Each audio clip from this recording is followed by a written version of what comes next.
Halo semuanya, selamat datang di Albariki Channel. Assalamualaikum warahmatullahi wabarakatuh. Pada video kali ini kita akan mereview ya Suzuki Ignis ya, yang merupakan pelopor ya mini crossover di Indonesia ya. Jadi ini adalah menurut saya merupakan pelopor mini crossover karena dia yang pertama muncul ya teman-teman di tahun 2017.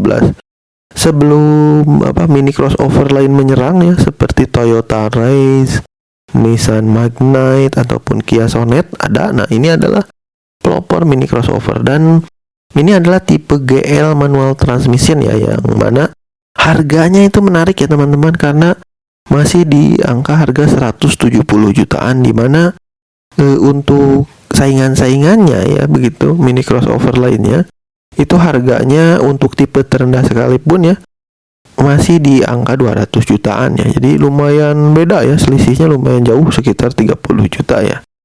Misalnya kita bandingkan dengan Toyota Race tipe terendah itu masih 200 jutaan begitu ya teman-teman. Nah, kita beralih langsung ke tampang depan ya teman-teman. Jadi tampang depannya ini menurut saya cukup sporty ya, apalagi pada saat pertama keluar ya teman-teman di tahun 2017. Kendati memang kalau dibandingkan dengan saingan mini crossover lainnya ya di tahun sekarang memang tampang depannya sudah agak tertinggal begitu. Cuman untuk pertama kali keluar desainnya tampang depannya masih cukup sporty ya.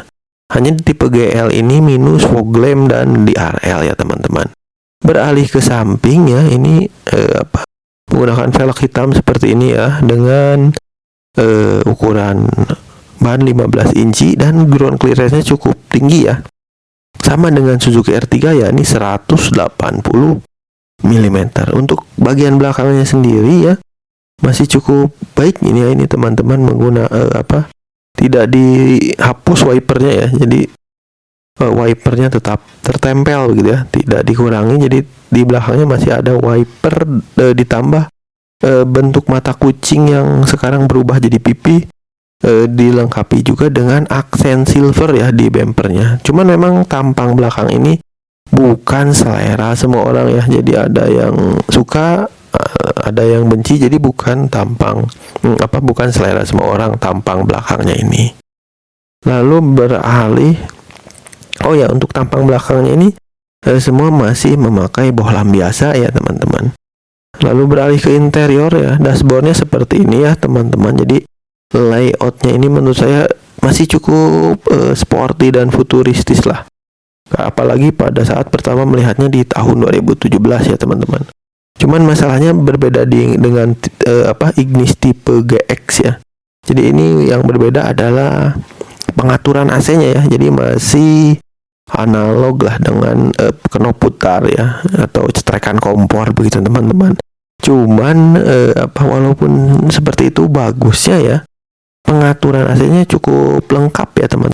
Nah, selanjutnya untuk joknya sendiri. Nah, ini untuk joknya sendiri untuk depan saya merasa cukup enak duduk di depan ya teman-teman. Suportifnya cukup lah untuk mobil seharga ini. Cuman memang joknya ya teman-teman, joknya agak keras. Untuk duduk di belakangnya sendiri, nah ini legroomnya enak, kaki bisa masuk ke dalam lah, ke kolong jok depan, jadi kita bisa selonjoran.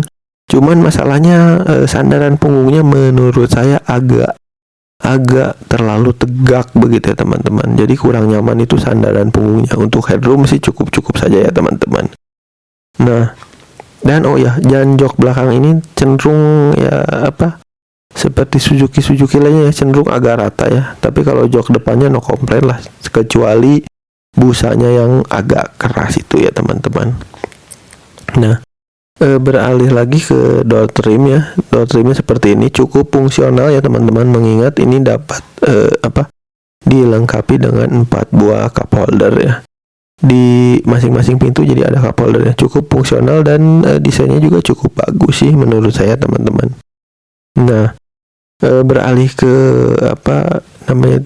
speedometer ya. Speedometernya ini cukup lengkap juga ya teman-teman. Jadi sudah ada MID-nya begitu ya teman-teman. Kendati MID-nya ini tampilannya cukup sederhana gitu ya, monokrom seperti ini, cuman informasi yang ditampilkan masih cukup lengkap ya teman-teman. Yakni sudah ada konsumsi bahan bakar berapa, sisa jarak tempuh, suhu luar ya, dan lain-lainnya lah ya teman-teman. Jadi informasi di MID-nya cukup lengkap. Untuk mesinnya sendiri ini menggunakan mesin dengan kapasitas 1200 cc ya teman-teman. Jadi mengeluarkan tenaganya itu 81,5 horsepower begitu ya teman-teman. Dan untuk konsumsi BBM-nya cukup irit ya. Ini bisa 15 hingga 16 km per liter lah ya teman-teman di penggunaan dalam kota. Selain itu tangkinya juga kecil ya, hanya berkapasitas 35 liter ya. Jadi kita isi itu cepet ya, di pom bensin itu isi full itu tidak terlalu mahal. Nah, untuk koplingnya sendiri, karena ini manual ya, koplingnya cukup ringan dan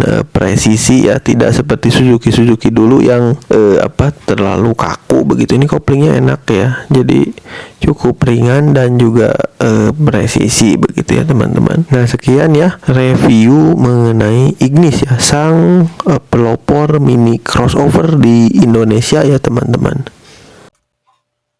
Sekian ya video dari Albariki Channel. Dukung terus ya Albariki Channel dengan cara like, comment, share, dan subscribe ya, agar Albariki Channel dapat terus membuat video-video seperti ini. Ingin tahu video Albariki Channel yang lain? Silahkan klik playlistnya ya. Di situ telah tersedia review mobil, rumah, tempat wisata, dan review makanan. Terima kasih telah menonton.